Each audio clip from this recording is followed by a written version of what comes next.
Okay. Good afternoon, everybody. Welcome to the latest presentation about the Public Record Office in Northern Ireland. I'm just going to wait a few more seconds to let everybody in. It's quite a popular turnout today. And okay, all right. Okay. Well, thank you all for tuning in. Today is the fourth day of what is Explore Your Archives Week, which is a national week where we celebrate archives and their relevance to society.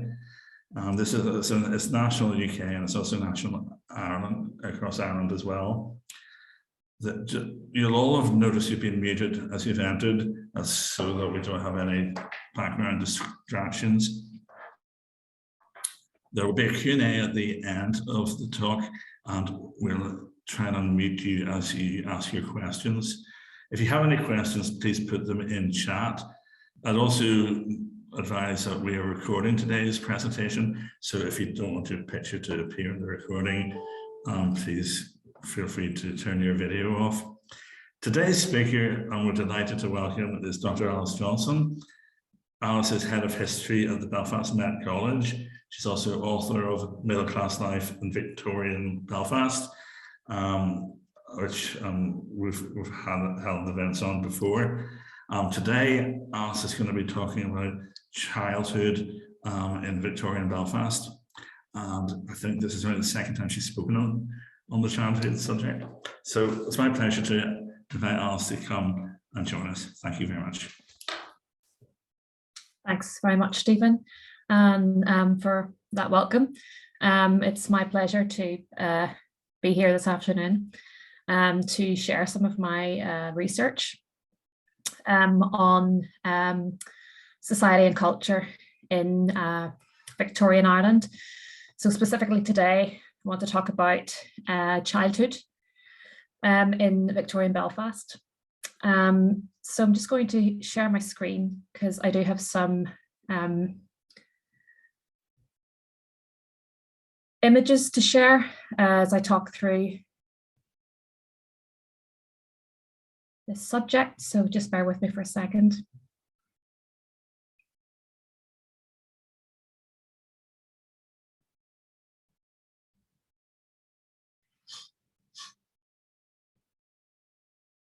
So Victorian Belfast childhood. In my research on middle class society in Victorian Belfast, I have studied a number of primary sources which provide insight into domestic life and childhood. In today's paper, I want to concentrate on some of these sources, many of which I did not have space to include in my book, Middle Class Life in Victorian Belfast. I will look at four main case studies and will hopefully draw out some common themes which build up a picture of the culture of childhood in an industrial Irish city in the 19th century. In two of these individual case studies, I will cover the teenage years as well as childhood years. I should note that in my talk today, the focus will be mainly on girls rather than boys. Not an intentional gender bias, but a choice guided by the richest textual sources available. The romantic notions of childhood as a time of innocence and of the special nature of childhood made an impression on Victorian middle class consciousness. There is much evidence that children in Victorian Belfast were loved and cherished. Affection between parents and children, between uncles, aunts, their nephews and nieces, and also between siblings was very strong and frequently expressed in the sources that I've seen. This is Mary Watts. Mary was the oldest child of Robert Watts, a Presbyterian minister and theology professor. Born in America in 1855, where her father worked for a while after studying at Princeton Theological Seminary, Mary and her family moved back to Ireland in the early 1860s. By the early 1870s, they were living at Upper Crescent in Belfast. As a child, Mary, who's pictured here, was doted upon, along with her brothers and sisters. Correspondence between her parents, Robert and Margaret Watts, during a time when the couple were apart, reveals a close, warm family circle in which the Watts children were doted upon and celebrated. A letter from Margaret informed her husband that their dear little ones were much beloved by her relatives with whom she was staying at the time. She reported that 6-year-old Mary had just been bought a mother of pearl ornamented writing desk, and her brother had been given a toy steam engine. She wrote in her letter in 1861, "The children are the most important part of this household at present. They are all fat and funny, and at this moment are playing railway train in the dining room. They can keep up a good noise. These plays are a source of unfailing amusement to all the family, who continue to think that there never were such good, wise, and pretty children." In another letter, Margaret informed her husband that the arrival of his letter had found her sitting on the parlour floor this morning at 11 o'clock, making the little ones laugh at the story of Hey Diddle Diddle. So we get an insight into a very warm, loving family where the children are very much at the centre. At this stage, Mrs. Watts was giving her young children daily lessons in reading and spelling.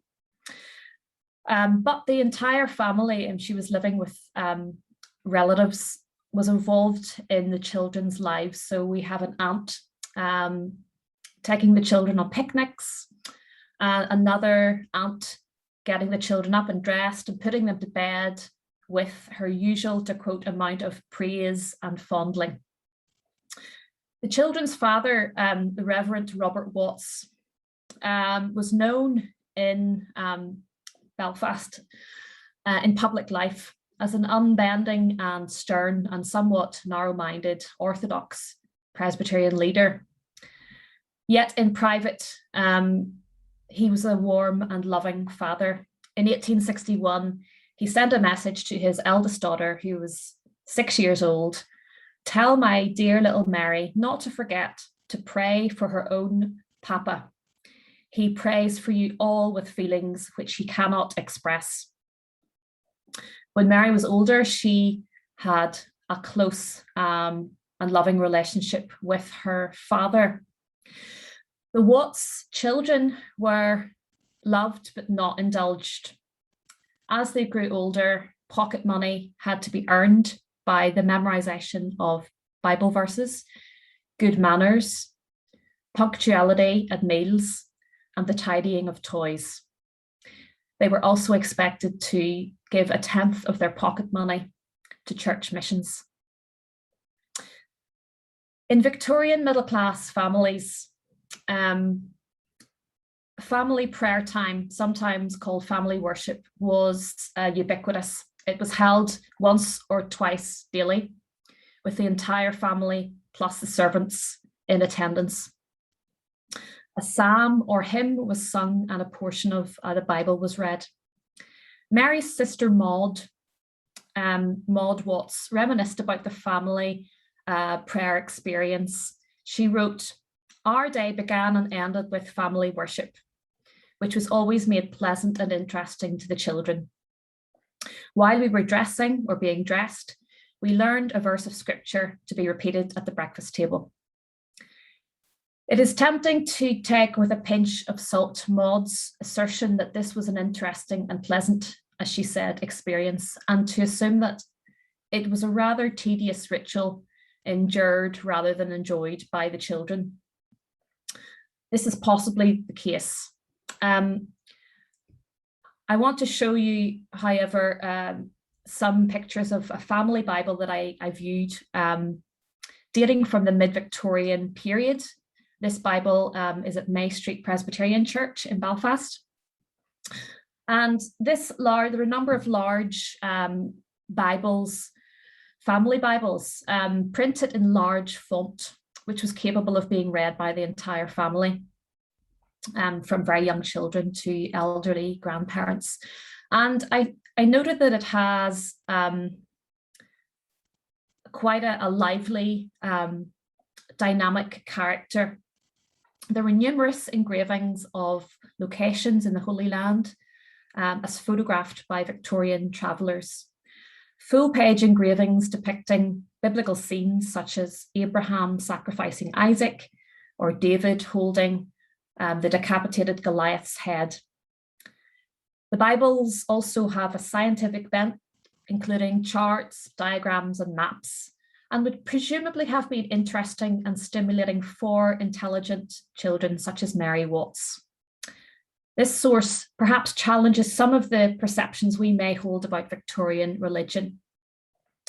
From the sources I've seen, mostly it seems children did not resent the ever-present spirituality and were engaged and excited by some of its aspects, such as stories about missionaries in far-off lands, collecting money for missions and for orphans, and local revivals, such as that led by the American evangelists Moody and Sankey in the 1880s.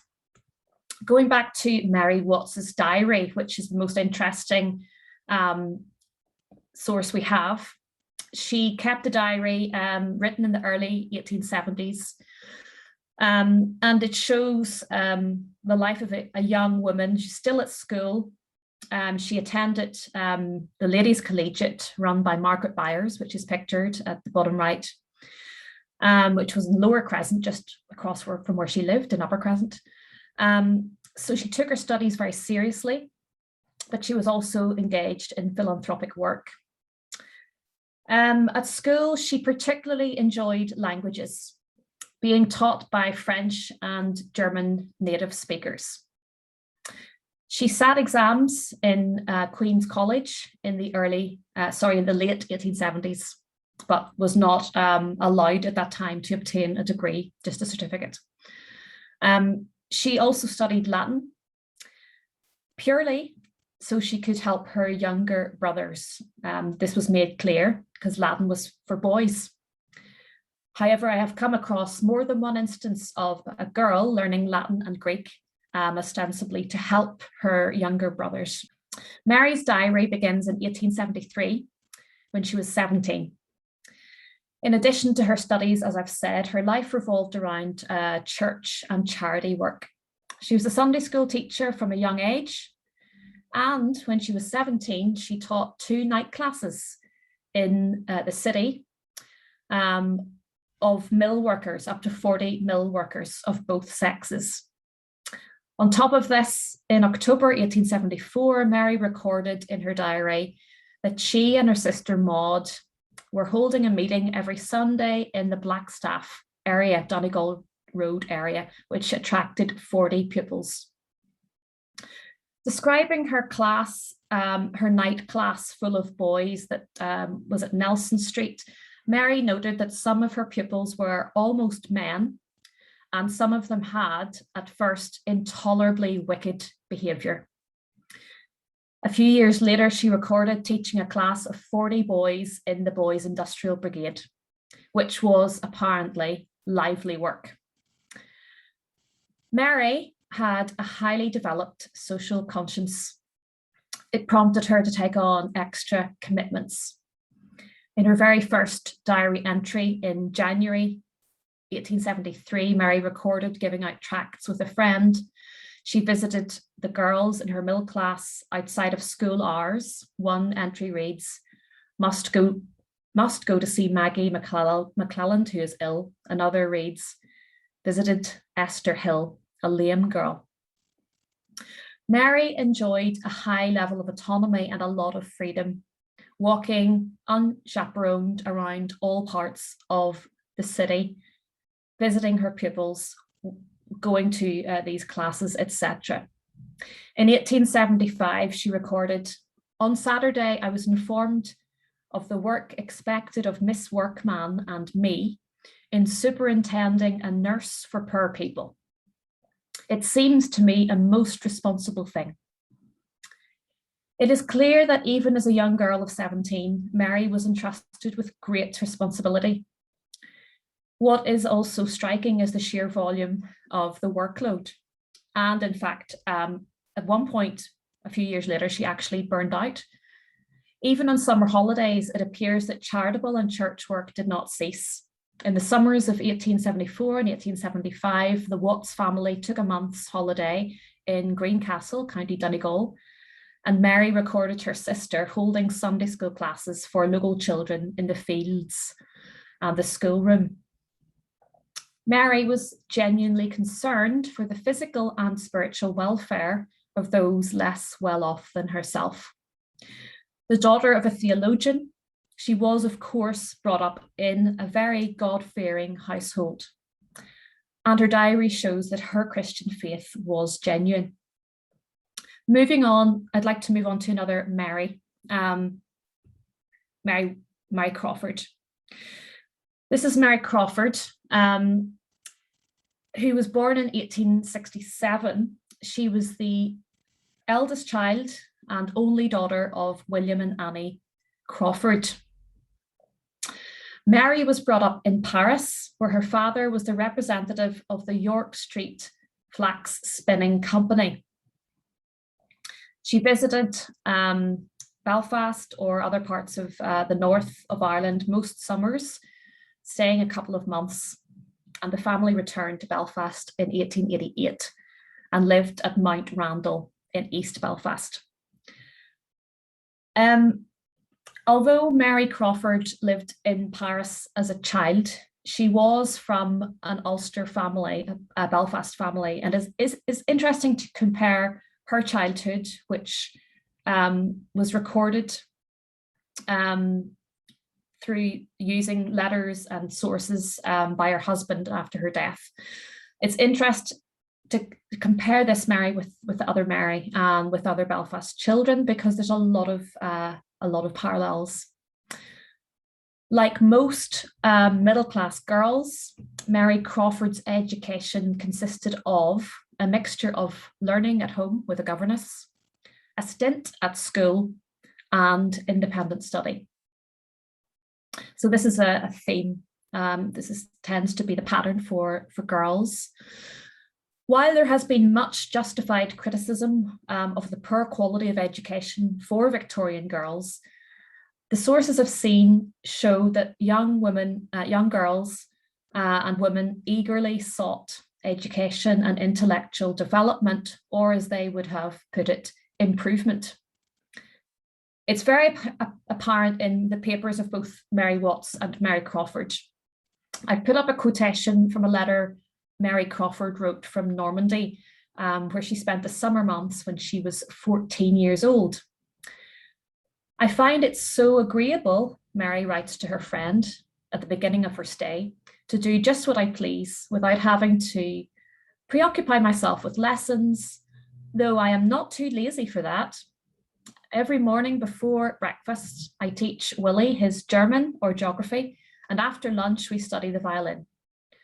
I have also learned the dates of all the kings and queens of England down to Elizabeth. I am now going to learn those of France.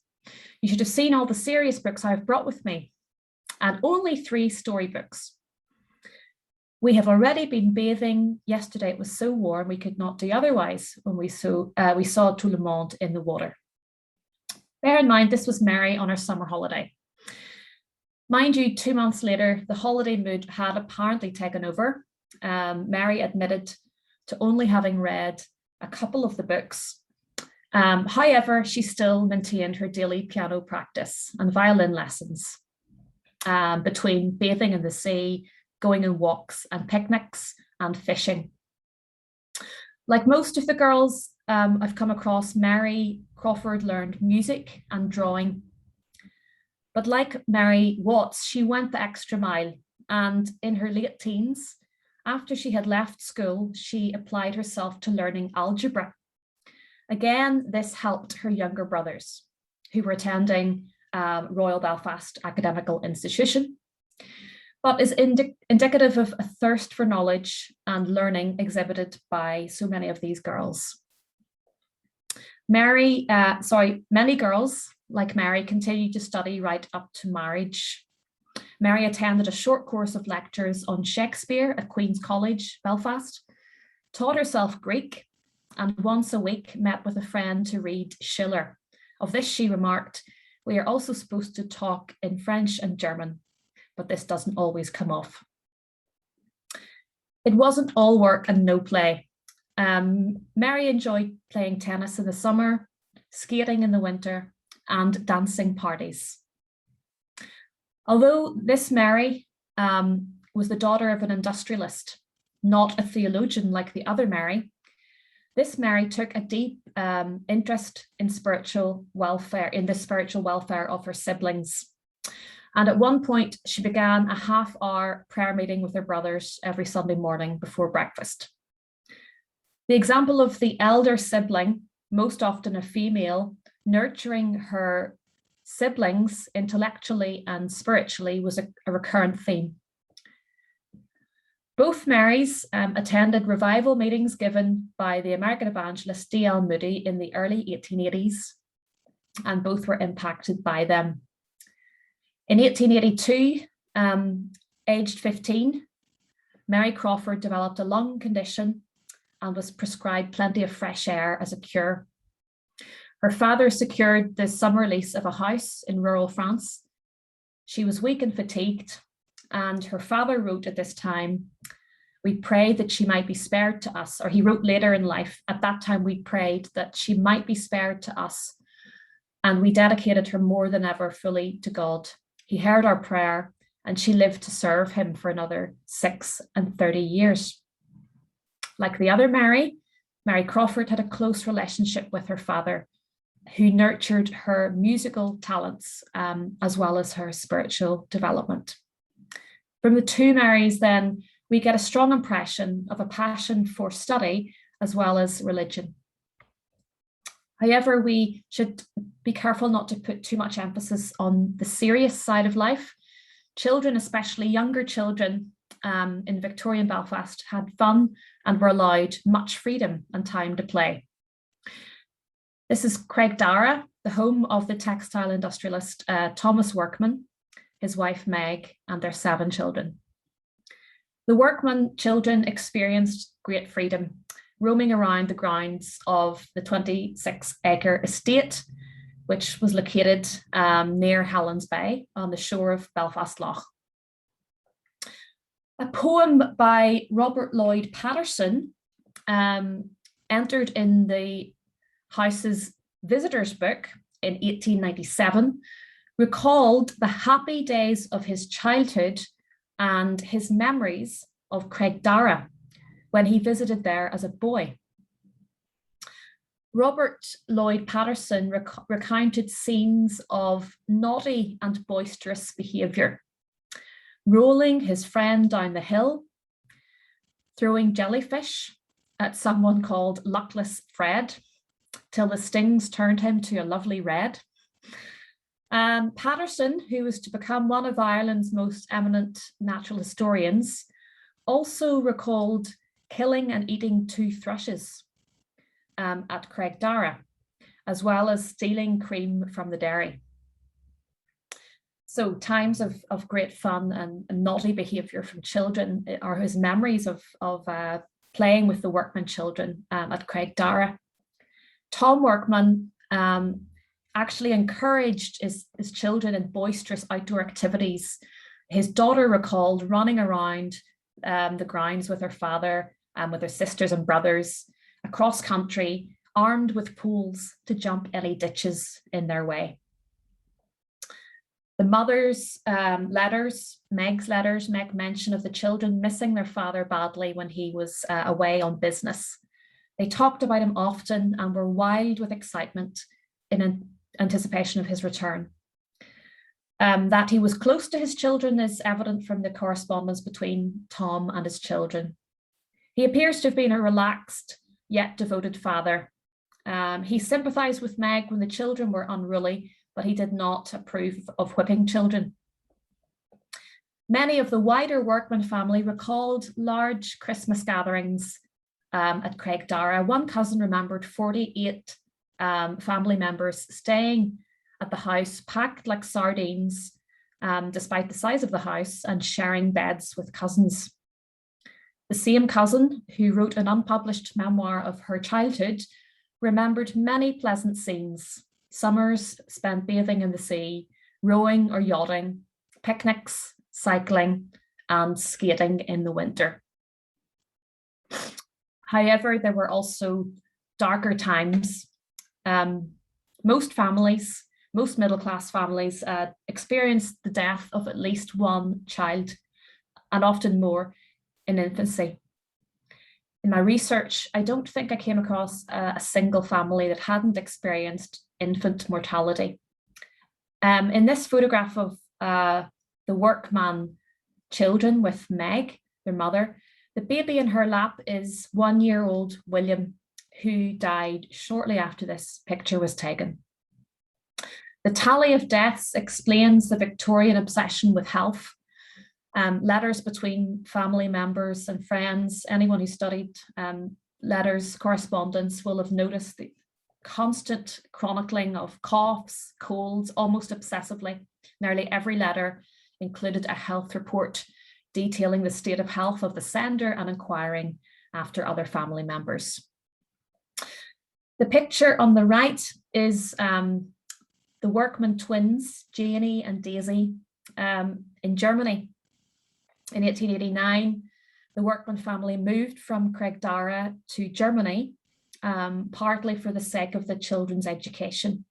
The children attended a German school. This German link is a common theme of many of the families I've studied.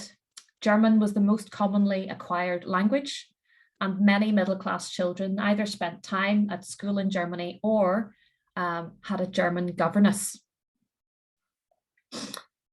Staying with the Workman family, but moving on to a different branch. This is a valuable source, which I didn't have room to include in my book. It's the diary of 11-year-old Nora Workman, who was the daughter of a Presbyterian minister, the Reverend Robert Workman of Newton Breda, who was a cousin of Tom Workman. So Nora entitled her journal Private Diary of Emily's sister, Nora Workman of Newton Breda Manse, Belfast, commenced September 1882. This diary is at PRONI from her loving sister Genevieve. The diary was given to Nora by her older sister Genevieve before she left to attend school in Germany, before Genevieve went to Germany to go to school. So Nora's first entry reads, 28th of September, dear Jen is away to Germany this night. I nearly blotched this book with tears. Dear Jen, she is so beautiful, blue eyes and fair skin. She is 16, but is so fond of dolls that this morning we went into town and bought her a doll with real hair stuck into its head. She is taking it to school to play with. From this first extract, we get an immediate glimpse into different childhood values and norms. It was not shameful for a 16-year-old to purchase a doll or to play with a doll. And when we realized that both girls had lost their mother, who had died in childbirth less than 3 months earlier, we understand why Genevieve may have sought comfort in a doll before she went away to Germany to go to school, and why Nora may have sought comfort in a private diary. Nora,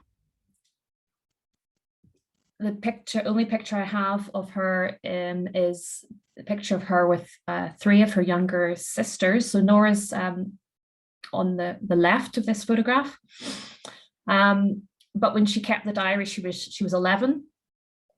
In her diary, she writes of her pet kitten, of her daily lessons with her German governess, Miss Dittler, of daily piano practice, daily sewing or knitting. She and her younger sisters take regular walks in the garden at Newton Manse and to the local park, Ormeau Park, sometimes driving there on a pony and trap.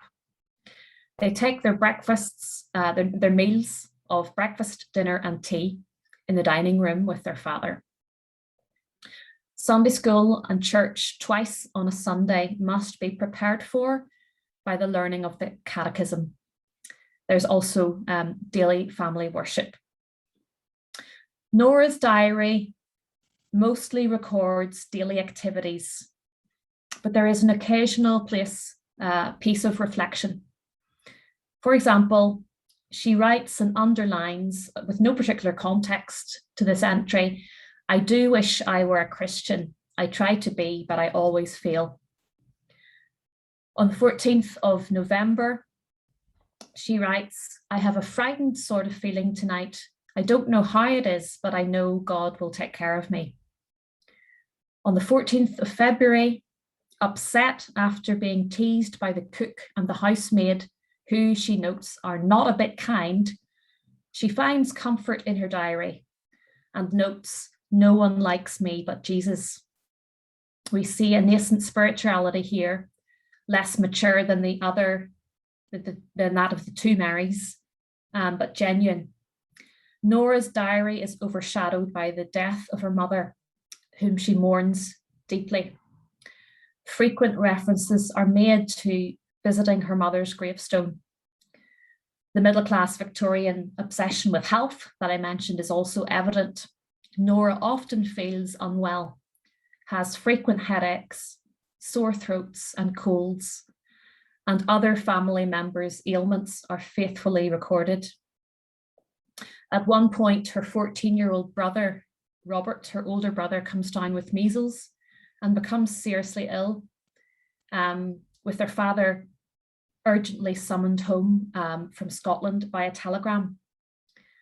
Nora then watches the rest of her siblings succumb while waiting for her own spots to break out. She's already lost 2 siblings and a mother, so it's understandable that she, like most other Victorians, tended to dwell anxiously on sickness and health. Nonetheless, there is also plenty of childhood fun recorded in this diary, kept so soon after her mother's death.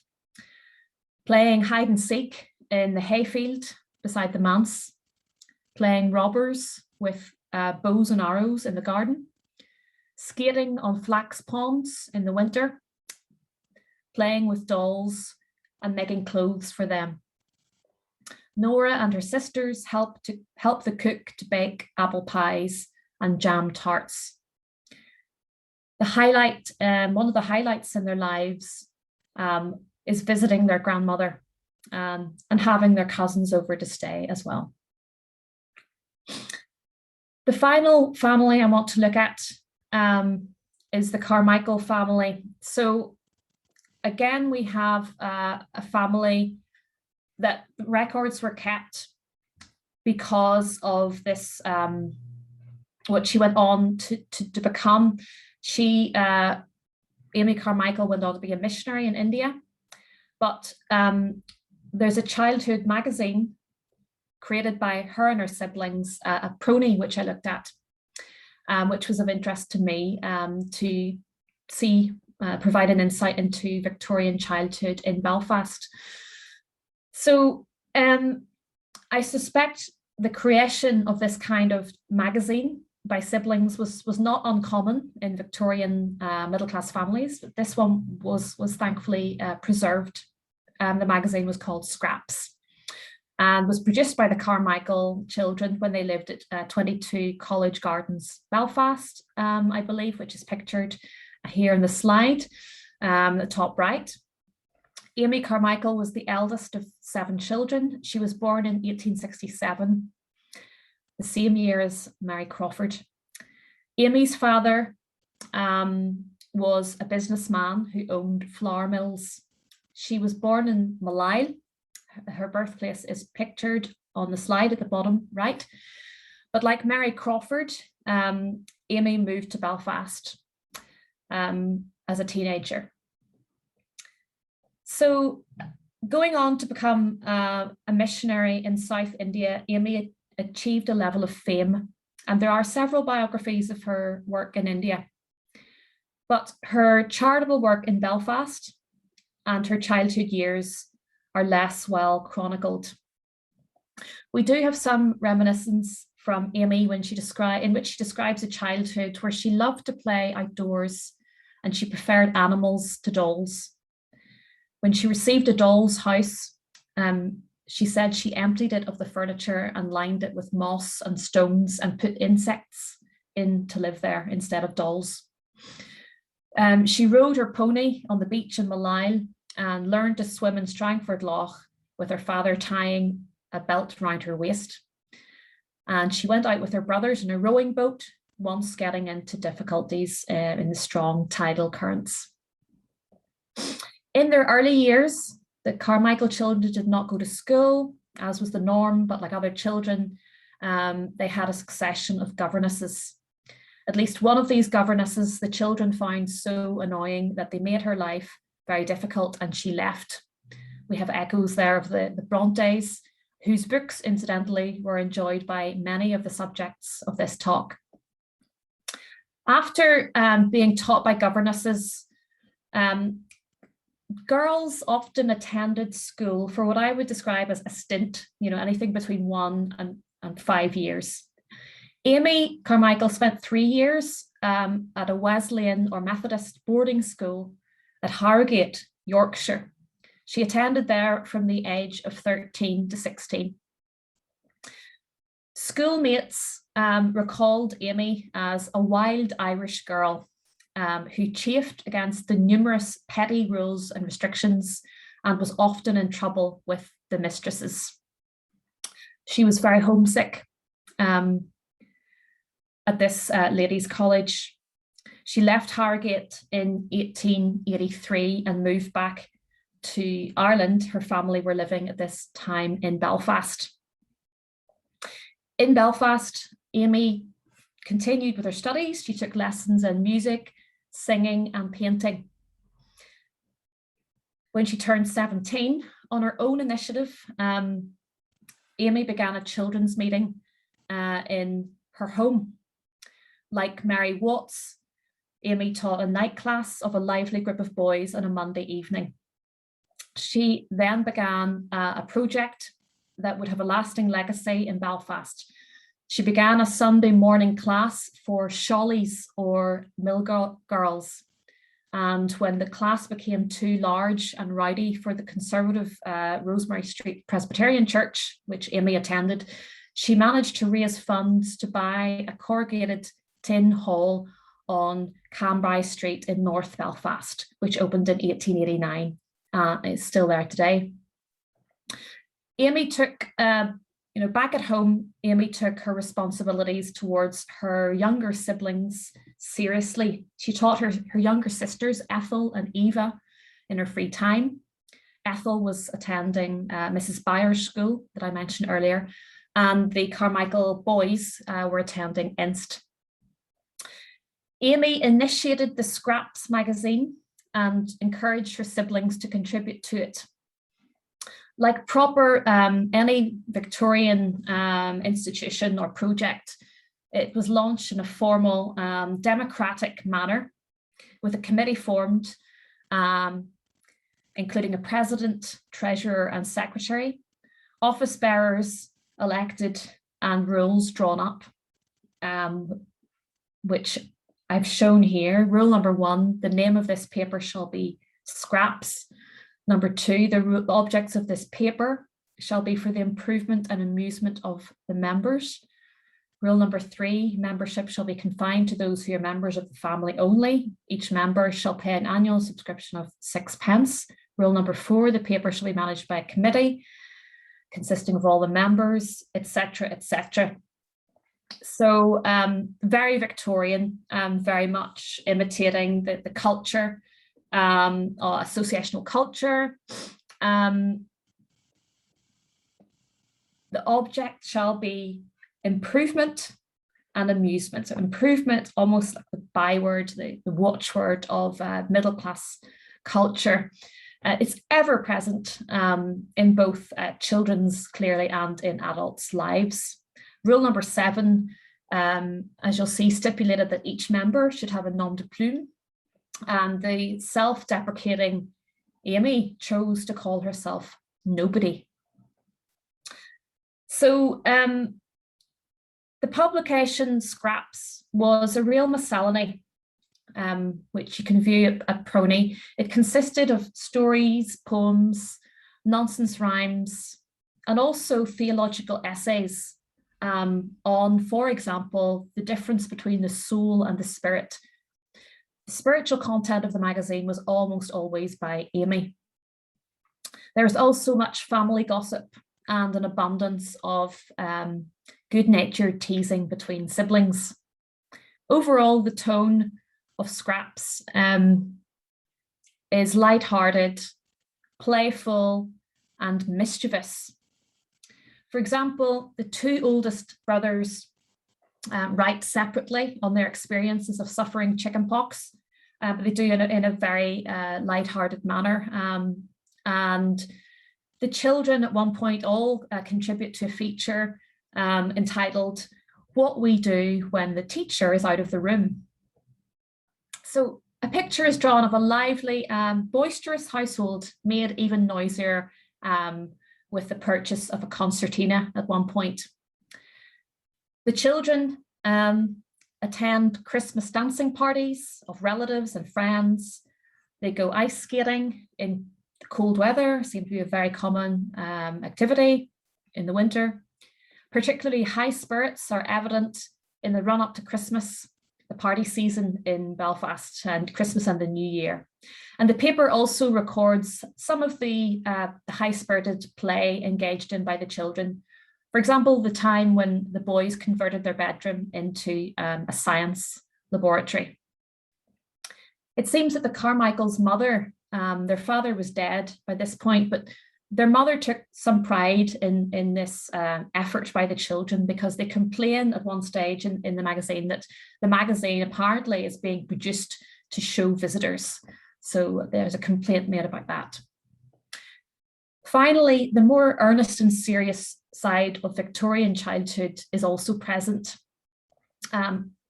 in quite a nice way. A paper is inserted into the magazine, a separate page, which the children apparently came across from a few years back when they had vowed to forgo lunch and eat only porridge and milk for a week.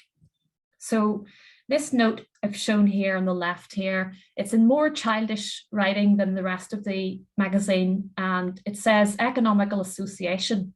So they form another association, an economical association, and pledge, we promise for the next fortnight, fortnight is scored out and a week is written instead, to eat 1 soup plate full of porridge and 1 cup of milk, A and MC to have 1 teacup. This we promised to continue and stick to, no matter how tempted we are by other materials and no matter how disagreeable the porridge may be. They all signed. Also that we will do without any luncheon for 1 week. So this paper's put in the magazine, but alongside it, Amy writes another note saying the accompanying paper, Economical Association, was discovered during the recent topsy-turvy turning known as the spring cleaning. She then jokes she can't remember how long the children stuck to this plan, but she suspects it only lasted for 1 meal. So the social conscience of the children, not just Amy, is high, whether they stick to their resolutions or not. In the Christmas edition of the Scraps magazine, Amy's sister Eva writes a feature in which she compares the lovely family Christmas dinner of succulent turkey to what people in the workhouse are eating at Christmas, their lunch of soup and bread. So to conclude my talk today, all in all, the sources would show that middle-class children in Belfast were cherished and loved by their parents, to whom they were close. We see particularly touching relationships between fathers and daughters. As part of privileged middle-class society, these children and young people had access to education, even if it was patchy and incomplete, particularly for girls. Children were expected to study hard, regardless of their sex, and they did. They mostly willingly devoted considerable time and energy to spiritual causes and concerns. They also enjoyed quite a lot of freedom, especially at holiday times, and they engaged in boisterous play and fun. Of course, their lives could be overshadowed by poor health or death. And finally, it is also clear that they derived much emotional support from their siblings. Thanks for listening.